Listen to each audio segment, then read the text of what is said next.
Selamat malam Sobat Investor, berjumpa lagi dengan saya Heri Kurniawan, Wakil Pemimpin Redaksi IDEX Channel TV. Ya Sobat Investor, bagaimana kabar Anda hari ini? Bagaimana pula kabar koleksi portofolio Anda seiring dengan kembali perkasanya indeks harga saham gabungan atau IHSG sehingga mampu terus bertahan di zona hijau dengan ditopang sejumlah katalis positif dan kondisi bursa saham domestik yang secara bertahap juga semakin kondusif. Meski demikian, sebagian pelaku pasar juga terpantau masih terus bersiaga atas sejumlah tekanan yang masih berpotensi kembali hadir dan melingkupi pasar modal nasional. Sehingga posisi wait and see dinilai masih cukup realistis untuk dilakukan sembari menunggu perkembangan yang terjadi baik dari pasar global maupun situasi perekonomian dalam negeri.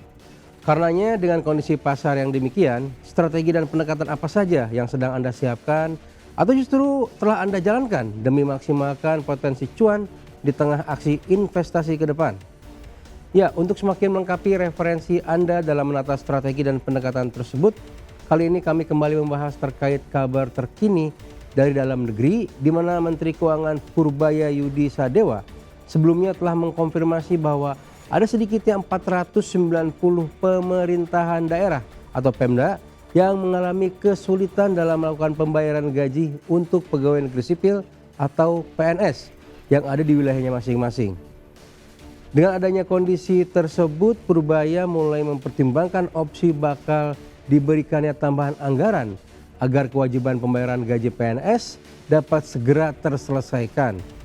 Menurut Purbaya, permasalahan soal kurangnya anggaran untuk pembayaran gaji ini muncul seiring dengan telah dilakukannya pengurangan anggaran sebagai dampak dari penyesuaian nilai transfer ke daerah atau TKD yang telah dilakukan oleh pemerintah pusat pada awal tahun lalu. Langkah pemangkasan TKD ini sendiri merupakan keputusan yang diambil langsung oleh Presiden Prabowo guna meningkatkan efisiensi anggaran negara yang selama ini dinilai masih terlalu boros dan tidak tepat sasaran. Tak tanggung-tanggung, dalam pantauan Purbaya, sejauh ini sudah ada 490 Pemda yang terdampak dan kas daerahnya terganggu hingga terancam tak bisa membiayai aktivitas rutinnya termasuk dalam hal menggaji PNS. Namun demikian, meski mengaku telah mengantau dan mempertimbangkan opsi pemberian dana tambahan, namun Purbaya juga menegaskan bahwa keputusan terkait bakal diberi atau tidaknya anggaran tambahan tersebut berada di tangan Presiden Prabowo. Sehingga sejauh ini Purbaya mengaku belum bisa memberikan kepastian apakah ada dana tambahan yang bakal ditransfer tersebut. Kabar mengenai terdampaknya sejumlah Pemda akibat dipangkasnya TKD dari pemerintah pusat sehingga kesulitan dalam pembayaran gaji PNS dibenarkan oleh Menteri Dalam Negeri Tito Karnavian. Meski secara jumlah Tito membantah bahwa total Pemda yang kesulitan menggaji PNS tidaklah sebesar jumlah yang sempat beredar di masyarakat. Dalam pantauan Kementerian Dalam Negeri, Tito menyatakan bahwa jumlah Pemda yang bermasalah terhitung sebanyak 79 Pemda dan memang benar-benar membutuhkan bantuan dari pemerintah pusat berupa alokasi anggaran tambahan yang oleh Tito diperkirakan kebutuhannya mencapai 14 triliun rupiah. Terkait kebutuhan tersebut, Tito pun mengklaim bahwa pemerintah telah menyediakan anggaran bantuan sebesar 20,5 triliun rupiah yang sama halnya seperti disampaikan oleh Purbaya, kejelasan dan keputusan bakal diberikan atau tidaknya anggaran tambahan tersebut sepenuhnya berada di tangan Presiden Prabowo. Praktis dengan adanya kabar terganggunya anggaran gaji PNS di sejumlah daerah tersebut membuat sebagian masyarakat khawatir bahwa kondisi keuangan negara saat ini tengah dalam masalah. Namun apakah benar demikian? Mencoba menganalisa kondisi tersebut, kalangan analis pasar modal pun mulai angkat bicara dan sekaligus memproyeksikan dampak dan sentimen yang ditimbulkan di pasar saham domestik. Seperti yang disampaikan oleh Senior Vice President sekaligus Head of Retail Remarketing and Product Development Division dari PT Henan Putih Rai Asset Management yaitu Reja Fahmiriawan yang menilai bahwa kabar awal mengenai terganggunya arus kas di sejumlah Pemda tersebut belum bisa dijadikan tolok ukur yang sahih dalam menakar tingkat kesehatan keuangan negara. Menurut Reza, secara umum harus dipahami bahwa setiap daerah pasti memiliki tantangan dan karakteristik tersendiri dalam mengatur keuangan dan kas yang dimilikinya. Artinya setiap kesulitan yang terjadi di daerah tentu tidak bisa langsung disimpulkan juga terjadi di level pusat. Bahkan ketika jumlah Pemda yang keuangan bermasalah tersebut mencapai 490 Pemda dan diklaim mencapai 90% dari total Pemda yang ada di Indonesia. Alih-alih sibuk melakukan analisa dan pendekatan dari berbagai daerah, Reza justru menyebut bahwa penilaian terhadap keuangan negara bisa dilihat dari cara pemerintah pusat dalam menyikapi kondisi tersebut.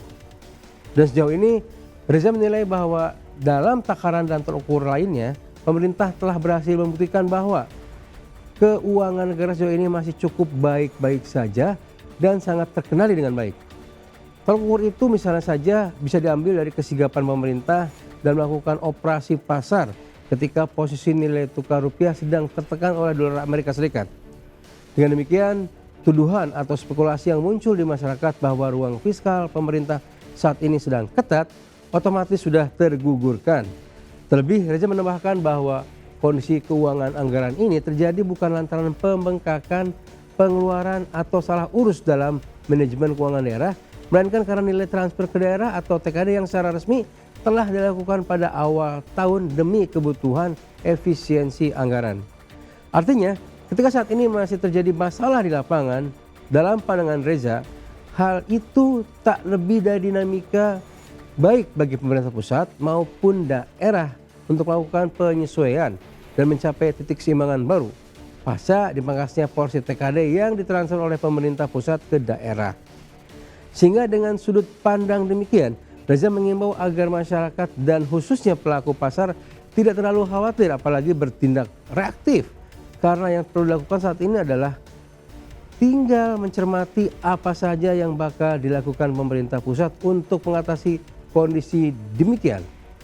Hal senada juga disampaikan oleh investment spesialis dari PT Korean Investment and Sekuritas Indonesia atau KISI Sekuritas, yaitu Ahmad Faris, yang bahkan menilai bahwa kabar mengenai bermasalahnya kondisi kas daerah tidak akan membawa dampak signifikan secara lebih lanjut. Klaim tersebut oleh Faris bisa langsung dicek di pasar, di mana justru indeks harga saham gabungan atau IHSG yang pada saat ini sama justru sedang melonjak signifikan. Belum lagi aliran dana masuk dari luar negeri atau capital inflow kini mulai kembali terjadi sekaligus sebagai titik balik di mana dalam beberapa waktu belakangan justru terjadi capital outflow alias dana yang mengalir dari Indonesia ke luar negeri secara besar-besaran.